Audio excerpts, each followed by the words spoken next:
Ayan, mga street food dito sa Cambodia. Ayan, o, di ba?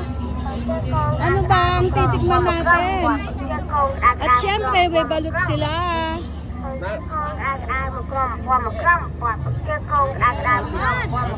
Ayan, mga ihaw-ihaw. Yan. O, inihaw na saging. Diba? Ayan, inihaw na saging. Ayan, mga inihaw na squid. Ayun, o. Kinetsapan na hotdog. Tapos ito, kinetsapan nga daw na hotdog. Yan. Ito, sausage ng Cambodia. Yan. Tignan nyo. Mga bayong. Ano ang laman ng bayong? Pero, oh, bayong! Ayun, magtutrend ka lang. Diba? At syempre, ang Cambodia, may 7-Eleven. Yan pababa ang wala. Oh, diba? Tingnan nyo, ang daming tao. Oh my God. Yan.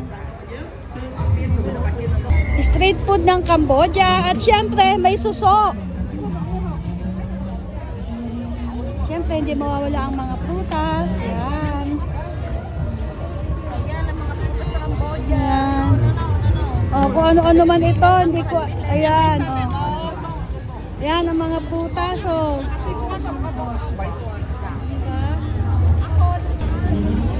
Oh, ito. Itlog, sinangag. Oh, may, ano iyan, oh, dami. Ito, oh, tingnan mo yun. Ano ba ito? Baycha ba yun?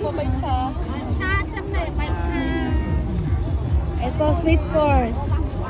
Ito yung parang palitaw nila. At ito, ayan. Kung mahilig ka naman sa pagkain ng Korean, yan. Nasa sa'yo na lang anong pipiliin mo. Ayan, mga seafoods. Kung mahilig ka at kumakain ka ng seafood, yan. Doon tayo sa gabi doon, parang may mabago. Yan nga. Dito naman, mga meat. Yan.